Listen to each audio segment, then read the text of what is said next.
Today's video is all about the battery, so from everything from how to charge the battery, how long does it last, how the Renault lease works as in terms of what happens if the battery starts to fail, does the battery fail, do you need to be worried about the battery, just basically everything battery. So the first obvious thing about the Renault Zoe is there's no fuel gauge, but obviously you've got a battery meter which is neatly displayed here. The next part is, how do you charge it? Well, there's two ways of opening, if you like, the fuel cap. One is pressing this button here, and then the other one is just inside the car, which is this one here. Once you've pressed the button to open the front flap, you just lift it forward and then pull this one forward, and then you plug your car charger in that, which I'll show you now. Now, just to let you know, the reason why they're folded the opposite way is so you can't close that without closing that. The Renault Zoe uses a Type 2 plug. This is a Type 2 plug, and then you have the public end, which is that bit there. Now you plug the blue end, or if you go to somewhere like Ecotricity, theirs has already got the plug Type 2 straight on, so you just plug that straight into your car. But the one that you get with your car, you just plug the blue end straight into your car. Zoe will lock it so no one can steal it, or kids can't unplug you while you're charging, which is one of the best parts about the Type 2 plug. Type 1 plugs can be pulled out, but the Type 2 locks in. Now to remove it, you can either press the button inside the car which you used to open the flap, which I showed before, or what most people will do is just press the button on the key, and then you can pull it straight out. So charge, so if you buy the 22 kilowatt model, it'll do roughly 100 miles to a full charge, worst case scenario in the winter, because it'll do less in the winter, do about 65. Reason it does less in the winter, you've got the heater on, you've got your lights on, you've got your wipers on, using more electricity. So the more electricity your car's using, the less the battery will last. So in the summer, the battery performs better because mainly you're not using the lights. There's other factors that help the battery do better in the summer. Mainly is, you probably know, batteries don't do well in the cold. Any battery, phone batteries, AA cells, any battery doesn't survive cold or temperature changes very well.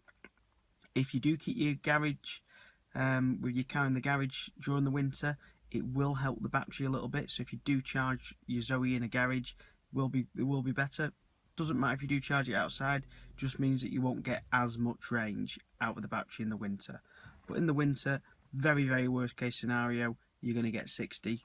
But best case scenario, you're going to get close to sort of 75, 80. In the summer, you're going to get close to 100, best case scenario. And in the worst case scenario, about 80. If my girlfriend can get 80 range out of her Zoe in the summer, anyone can, because she's got a lead foot and she's not good at preemptively slowing down at lights. That's the other thing about the Zoe we'll go into on another video, how to increase your range and how to get more range out of the Zoe by driving your pattern differently, because you can drive the Zoe completely different to a normal automatic and get better range out of it because of stuff like engine braking. But we'll go into that in another video because I can't fit it all in one video, there's quite a lot.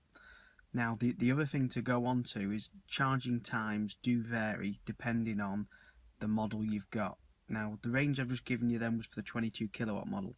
If you go for the ZE40, the range is as high as 200.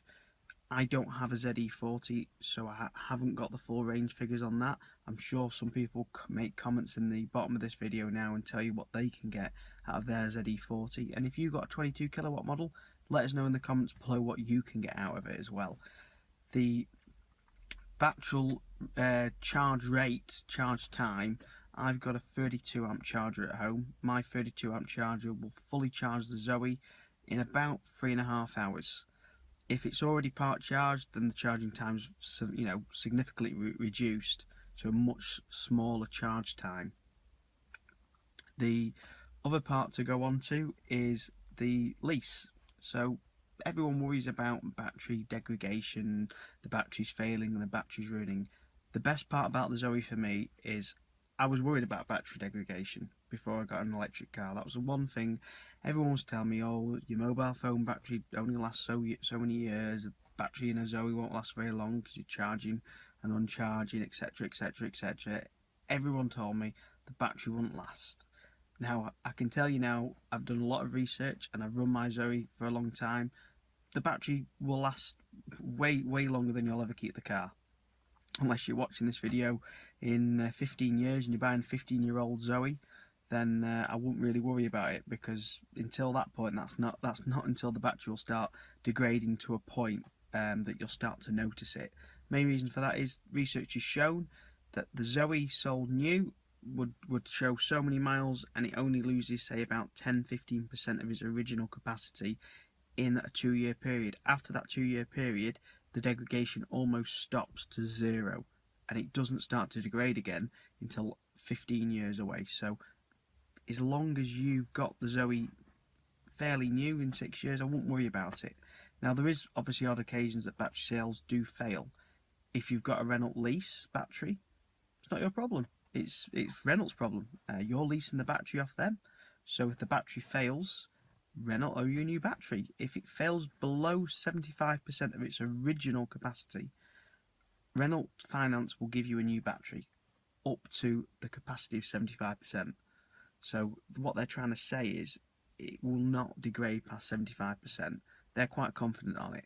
So if you do buy Renault Zoe, even if it's out of warranty, the battery, if it's on lease, will still be covered, because it's the battery that's leased. It's not owned by you, it's owned by Renault, and they're responsible for it, which means if it does fail beyond that point, they will replace it. The other great thing about Zoe is they come with a 4-year warranty from you. So if you're buying a second-hand one, which is 2, maybe 3 years old, you'll have some warranty left on it, which covers the entire car. Now, will it go wrong? Probably not. The only thing that's most likely to fail is the motor or the battery. The battery's covered, so the next thing is the motor.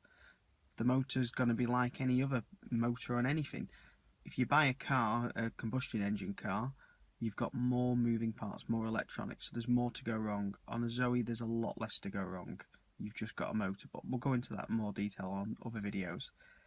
The other part about battery degradation on other models and other electric cars, Tesla have done studies on it, and they've shown that theirs doesn't degrade past a certain point as well. So don't worry about that. If you've got a battery lease, you really don't have to worry about it. Thanks for watching, and I hope everyone will subscribe to my channel. Give it a thumbs up if you like this video, and if you want me to do any videos about anything on your Zoe or tips or anything about electric cars, leave a comment below and I'll try and fill it in. Thank you for watching.